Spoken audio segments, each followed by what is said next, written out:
Damos gracias hoy, un día más, un día nuevo, en el cual estamos en la presencia del Señor, en la casa de Dios. Y vamos a darle paso al estudio de hoy, al cual le puse por nombre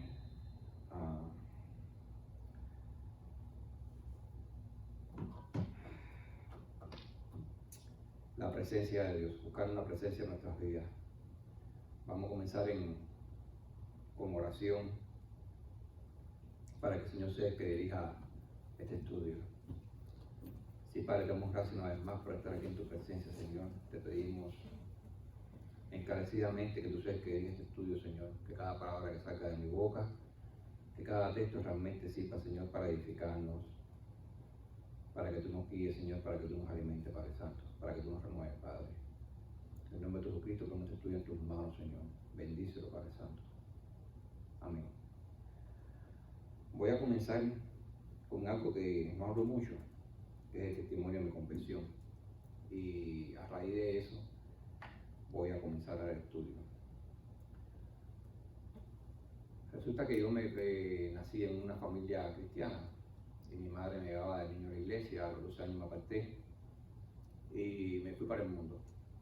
A los 25 regreso a Dios después de haber pasado varias experiencias negativas en mi vida, entre ellos que participé en una guerra. Y inmediatamente después que regresé a mi nación no sentí nada al respecto, pero pasados unos años yo me recuerdo que hubo una noche que me desperté con una pesadilla, y así al otro mes una pesadilla sobre el mismo tema. Pero a medida que pasaba el tiempo en ese año, antes de convertirme al Señor, se hacían más frecuentes las pesadillas, hasta que el último mes eran todos los días yo me acostaba y me levantaba, me despertaba llorando, no sabía por qué, era una pesadilla. En ese tiempo yo había comenzado a leer la Biblia, la palabra del Señor, y ya yo había aceptado al Señor, aceptaba que el Dios de la Biblia, el Dios verdadero, tenía un conocimiento de Dios, pero todavía no me había entregado a Él. Me recuerdo del día que me entrego a Él en la iglesia, que allá estaba en la iglesia con los hermanos reunidos que lo hice. Lloré como un niño. Y eso fue un contraste grande en medida porque a mí me criaron en una cultura machista donde se le decían a los niños: los hombres no lloran, las lloran son las mujeres. Y pase lo que pase, el hombre no llora, se traga los sentimientos. Se queda trancado y no expresa sentimientos, no lo expresa para nada. Y yo me recuerdo que ese día lloré como un niño, pero sentí en medio de ese quebrantamiento, yo sentía un peso que me ahogaba, que me asfixiaba, que no me dejaba vivir. Yo me levantaba con ese peso y me acostaba con ese peso. Era algo que yo no podía comprender. Y en ese medio de ese quebrantamiento yo siento como un fuego que entra por mi cabeza, un fuego que no quemaba, era un fuego que abrazaba, un fuego que limpiaba, y que a medida que iba entrando iba sacando de mí aquello que me asfixiaba, aquello que no me dejaba vivir. Y en cuanto terminó de realizar aquella limpieza, de sacar todo lo malo que me angustiaba, que me tenía contristado, pues yo sentí inmediatamente una alegría inmensa, y entonces ya mi llanto no era un llanto de dolor, era como de expresión de una alegría inmensa que yo tenía en mí. Y ese es el testimonio de mi conversión. Ahora, ¿por qué lo tomo? Porque el estudio de hoy tiene que ver algo al respecto. Y es que hay ataduras que solamente Dios puede quitar. Hay ataduras en nuestra vida que solamente Dios puede romper. Y eso lo necesitamos nosotros. Necesitamos experimentar eso a través de una experiencia en nuestra vida. El Salmo 30:11, él dice allí justo lo que yo experimenté. Dice: has cambiado mi lamento en baile, desataste mi cilicio y me ceñiste de alegría. El cilicio era una ropa que se utilizaba antiguamente, hecha de pelo de cabra, que ya que fuera que se utilizara sobre vestiduras o derecho sobre la piel, se hacía para que estaban en momentos de aflicción las personas, y las personas que estaban alrededor pudieran observar que esa vida estaba en aflicción, tenía tristeza. Pero en este Salmo 30:11 dice que el Señor dice que desató su cilicio, es decir, él quebró esa ligadura que había en esa persona y transformó el momento de la vida de aflicción y tristeza, lo transformó en alegría, en felicidad. porque hubo una liberación interna. Dice, a través de la palabra de Dios tenemos conocimiento y testimonio de quién es Dios y de su gran poder. Y eso es lo que me pasaba a mí. Yo había leído la Biblia, yo aceptaba que Dios era el Dios verdadero. Yo sabía que a través de la referencia de la palabra de Dios y de la revelación de la palabra de Dios, yo sabía que ese es el Dios verdadero, de gran poder y de su gran misericordia. Pero a veces en nuestra vida no solamente nos hace falta la revelación y el conocimiento. A veces necesitamos una experiencia personal con Dios. A veces necesitamos esa experiencia que es la que cambia nuestras vidas. Por ejemplo, tenemos la vida de Job. Ahora, ¿quién era Job? La Biblia dice en Job 1:1, dice, hubo en tierra de Uz un varón llamado Job, y era este hombre perfecto y recto, temeroso de Dios y apartado del mal. Era un hombre que, si nosotros vamos a la escritura y leemos en el capítulo 1, vemos que él inclusive él hacía ofrenda de holocausto por sus hijos, por si acaso sus hijos habían pecado, habían cometido algún mal, porque era tan temeroso de Dios que no quería que ni siquiera el mal se acercara de ninguna forma a su familia. Y este hombre fue puesto a una gran prueba, fue pedido para zarandearlo como a trigo, y fue zarandeado. Y en medio de esa prueba, él argumenta con Dios, y al final Dios se le revela su vida. Y cuando Dios se le revela, él dice, en el mismo libro de Job, pero ya casi al final, en el capítulo 42, versículo 5, él expresa, después de haber tenido esta vivencia con Dios personalmente, él dice ahí, de oídas te había oído, mas ahora mis ojos te ven. Es decir, ya no era de que él conocía a Dios a través de la revelación de la palabra de Dios, ya de testimonio de otras personas, no, ya era que él mismo había experimentado en su vida el testimonio vivo de la presencia de Dios, de lo que Dios podía hacer en su vida. Y esto marca una diferencia. A veces podemos tener mucho conocimiento, a veces podemos tener mucha revelación a través de la palabra de Dios. Son referencias que traemos a través de la palabra de Dios, testimonio de otros hermanos, donde vemos la gloria de Dios, donde vemos por Dios para manifestarse, pero no lo tenemos en nuestra vida. Si hay que tenga algo que aportar, ¿no? Seguimos.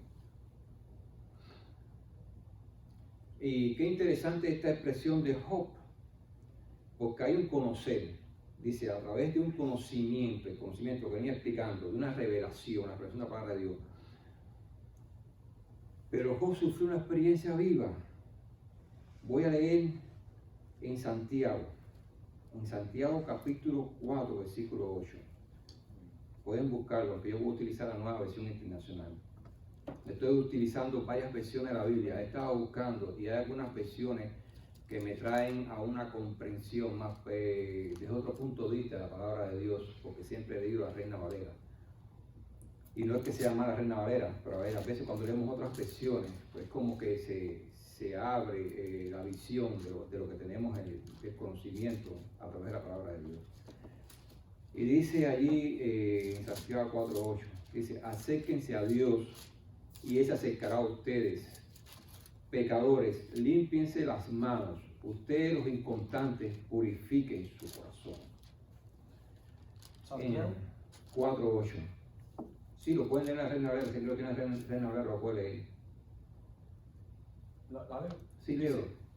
Acercaos a Dios y Él se acercará a vosotros. Pecadores, limpiad las manos y vosotros de doble ánimo, purificad vuestros corazones. Ahora, leí una traducción que me traspasó la mente, que es la traducción en lenguaje actual. Me la recomendaron la semana pasada, yo la busqué. Y dice ahí en Santiago 8, háganse amigos de Dios y Él se hará amigo de ustedes.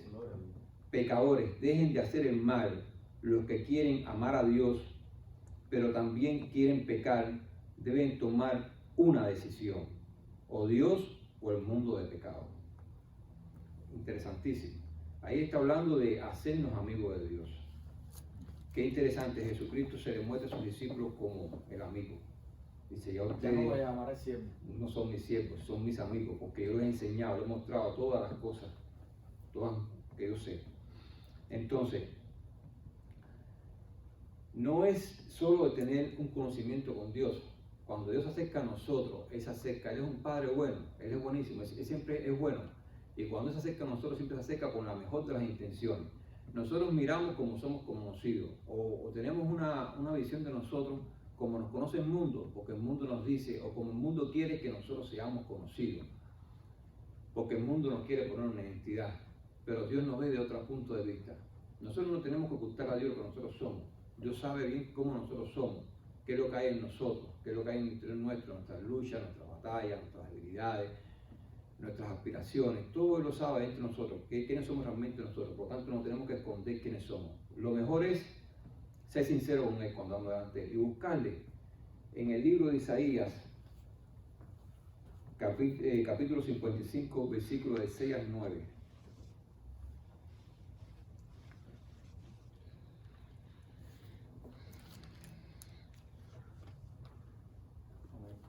¿Lo leo? Sí. Dice, buscar a Dios, buscar a Jehová mientras pueda ser hallado. Llamarle en tanto que está cercano. Deje el impío su camino y el hombre inicuo su pensamiento y vuelva hacia Jehová, el cual tendrá de él misericordia, y al Dios nuestro, el cual será amplio en perdonar. Amén. Y yo lo quisiera leer en esta traducción que leí el texto anterior que dice: ahora es el momento oportuno, busquen a Dios. Llámenlo ahora que está cerca, arrepiéntense, porque Dios está siempre dispuesto a perdonar. Él tiene compasión de ustedes, que cambien los malvados su manera de pensar y que dejen su mala conducta.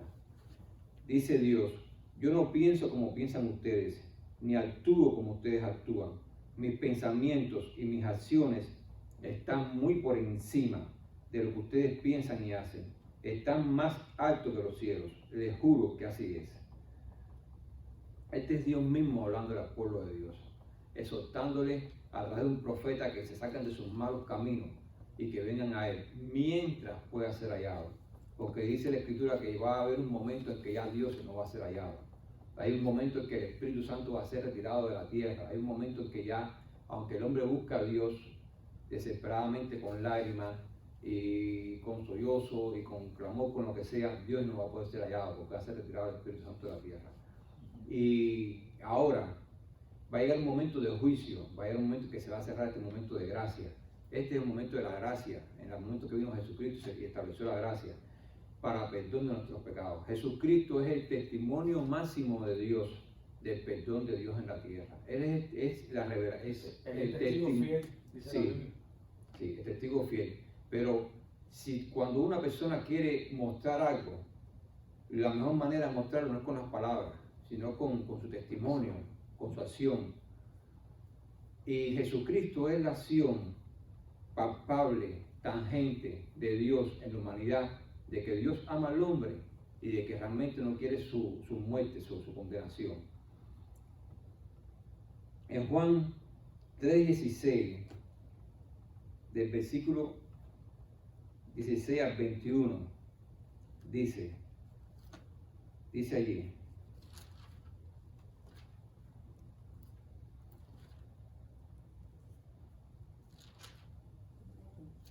sí, porque de tal manera amó Dios al mundo, que ha dado su Hijo unigénito, para que todo aquel que en Él cree no se pierda, mas tenga vida eterna. Porque no envió Dios a su Hijo al mundo para condenar al mundo, sino para que el mundo sea salvo por Él. El que en Él cree no es condenado, pero el que no cree ya ha sido condenado, porque no ha creído en el nombre del unigénito Hijo de Dios. Y esta es la condenación, que la luz vino al mundo, y los hombres amaron más las tinieblas que la luz, porque sus obras eran malas.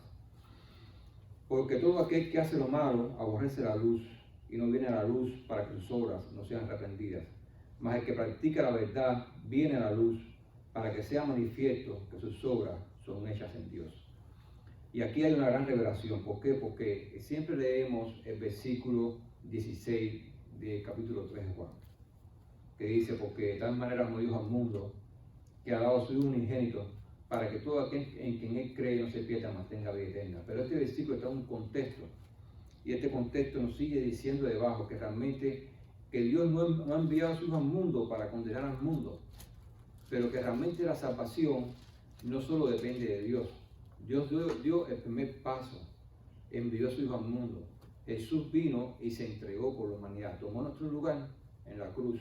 Él allí redimió nuestros pecados. Ahora, se necesita un paso de nuestra parte, y es buscar a Dios mientras pueda ser hallado. Buscarle, acercarnos a Él, y Él se acercará a nosotros. Es lo más importante. Dios avanza en nuestra dirección, nosotros tenemos que avanzar en su dirección. Son dos partes que tienen que caminar en una misma dirección para llegar a unirse, para llegar a encontrarse. Y cuando tú tienes ese encuentro con Dios, entonces hay una transformación en tu vida. No hay ninguna persona que pueda decir que haya conocido de Jesús, que haya tenido una experiencia con Jesús y que su vida no haya cambiado. Eso es mentira. Todos Sí. tienen un cambio. Amén. ¿Alguien quiere decir algo? ¿Quieres ayudar? Podemos tener un conocimiento, y es a qué punto. Podemos tener un conocimiento de Dios, podemos tener un conocimiento de las obras de Dios, podemos tener un conocimiento de Jesús, de quién fue Jesús. De hecho, hay muchas personas que verdaderamente no honran el nombre de Jesús, lo tienen simplemente como un hombre, simplemente como un profeta, simplemente como un maestro, y no se dan cuenta que este hombre que no honran resucitó hasta ese día, se levantó de los muertos. Y justo en esa resurrección está guardada la promesa de vida eterna. Es decir, a ti te pueden prometer algo, y hasta que tú no cumplas lo que tú estás prometiendo, yo no puedo ver si realmente esa promesa se cumple en mi vida.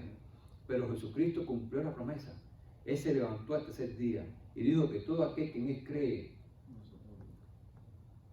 resucitará de la misma manera que se levantó de los muertos, será levantado. Y Él se levantó, y ahí hay un testimonio verdadero. Su tumba está vacía. Las tumbas de los grandes hombres del mundo, de los grandes sabios, de los grandes líderes espirituales, ahí están sus huesos secos. Pero en la tumba de Jesús, lo que simplemente hay un testimonio de que allí estuvo encerrado el Hijo de Dios por 3 días y se levantó de la muerte y dejó la tumba vacía. Allí se quedó testimonio de los lienzos que lo envolvían. Los discípulos, cuando lo vieron, se dieron cuenta de que verdaderamente había resucitado.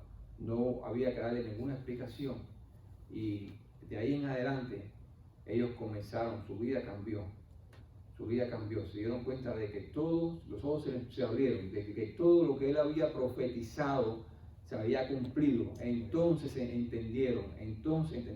Tenemos que tener esta revelación en nuestra vida a través del Espíritu Santo. Tenemos que tener esta vivencia. Solo Dios puede romper ataduras, y la atadura más difícil que nadie puede romper, pero que Dios sí puede romper, la atadura de la muerte. Dios puede romper la atadura de la muerte, pero puede romper también cualquier cosa que te esté asfixiando, cualquier cosa que te esté lacerando en tu vida, con la que tú estás luchando, pero que tú no logras vencer. Si tú te acercas a Dios, Él se va a acercar a ti. Él te va a redimir, Él te va a limpiar, Él te va a perdonar. Y este es el mensaje que yo traigo hoy, de que realmente tenemos un Dios verdadero, vivo, y que es un Dios fiel, y que para Él no hay nada imposible, que no solamente va a tener conocimiento. Acerquémonos con un corazón sincero, dice en hebreo, al trono de la gracia, para hallar el oportuno socorro. Y con el que nos vamos a enfrentar es como que dijo nuestro hermano, con el testigo fiel y verdadero, con el que vivió entre nosotros, participó de carne y sangre, pero ya no está entre nosotros. Ahora está sentado a la diestra del Padre en regiones celestiales. Él allí intercede por nosotros. Es nuestro amigo, es nuestro testigo fiel, es nuestro abogado, es nuestro redentor, nuestro salvador. Es decir, Jesucristo es la más grande manifestación de amor que Dios pudo y que se puede dar por el ser humano. Amén. Pero a la vez, cuando una prueba de que Jesucristo está en la vida de nosotros es que nosotros al menos intentamos hacer las cosas como nosotros queremos, sino como Jesucristo dice. Amén. Amén. Sí. Juan 1:6, es rápido para leerlo. Dice: Si decimos que tenemos comunión con Él y andamos en tinieblas, mentimos y no practicamos la verdad. Pero si andamos en luz como Él está en luz, tenemos comunión unos con nosotros. Y la sangre de Cristo, su Hijo, nos limpia de todo pecado. Quiere decir que cuando decimos que tenemos a Cristo, cuando hablamos que tenemos a Cristo, también tenemos que demostrar de que Cristo mora en nosotros, ¿verdad? Amén. Por ejemplo, en Mateo, cuando Jesús predicó el Sermón del Monte, que es el sermón más largo que predicó Jesús en su inicio de su ministerio, dice, a raíz de ese sermón, dice, y venían muchos enfermos y todos eran sanos. Y el ciego le preguntó, quiero que me sane, ¿tú quieres? Dice, yo quiero. ¿Ves? Jesús habló sobre el amor y mostraba el amor. Jesús mostraba la misericordia. Después en el capítulo 2 le estaban diciendo los fariseos, pero tu maestro se reúne con los hipócritas, con los publicanos, con las prostitutas. ¿Qué dijo Jesús? Yo he venido a buscar y a salvar lo que se había perdido. Lo que se había perdido. ¿Ves? Jesús viene a buscar, Jesús viene a salvar, viene a cambiar, a transformar. Como tú decías, rápido, es imposible encontrarse con Cristo y no producir un cambio. Cuando tú lees la Biblia, de tapa a tapa, todos los hombres que se encontraron con Jesús, se produjo un cambio. Hasta le cambió el nombre. Cuando Jacob se encontró con el ángel, ya no se llamaba Jacob, se llamó Israel. Cuando Abraham se encontró con Dios, no se llamó Abraham, se llamó Abraham. Cuando Pablo se encontró con Cristo, ya no se llamaba Pablo, se llamaba Saulo. No se llamaba Saulo, se llamaba Pablo. Bueno, perdón. Ya no se llamaba Saulo, sino Pablo. ¿Ves? Entonces tú me estás queriendo decir con esos textos que no importa el lugar que yo nazca, que no le importa la nacionalidad Ni que la yo raza. tenga, que no importa cómo me criaron mis padres, cuando yo conozco a Jesucristo, ya yo no soy hijo simplemente de María y Luis, soy hija de Jesucristo y tengo que cambiar para ser como Amén. Jesucristo, no como María y como Luis. Amén. Amén. Y el texto, rápido, para poner el punto, dice, de modo que si alguno está en Cristo, nueva criatura es. Las cosas viejas pasaron y aquí todas son hechas nuevas. Amén. Así es. Así es. Ya estamos terminando el estudio. Terminamos el estudio. Gracias por la participación de los hermanos. Si el hermano Junior quisiera despedirnos en oración. Amén. Vamos a orar. Padre, te doy gracias en esta mañana por tu amor y por tu misericordia. Gracias porque tú nos has regalado un día más de vida, Señor. Y un día, Señor, en el cual podemos gozarnos y alegrarnos en ti, Señor. Tu palabra dice que cada mañana son nuevas tu misericordia y te rogamos, Señor, que esas misericordias sean derramadas sobre nuestras vidas y sobre cada persona, Señor, en este mundo que esté dispuesta a buscarte a ti, Señor. En el nombre de Jesús te rogamos que tú bendigas esta palabra, Señor, y que produzca, como dice tu palabra, que nunca regresará vacía, Señor. Que todo aquel que escuche tu palabra sea bendecido, sea beneficiado y crezca, Señor, y que pueda ser confrontado por ella para que crezca y nazca, Señor, y que llegue al cielo, Dios mío. Te pido que bendigas a Pablo y que cada domingo tú le puedas dar revelación y que le uses para la gloria y honra de tu nombre, Señor. En el nombre de Jesús, amén y amén, Señor. Amén.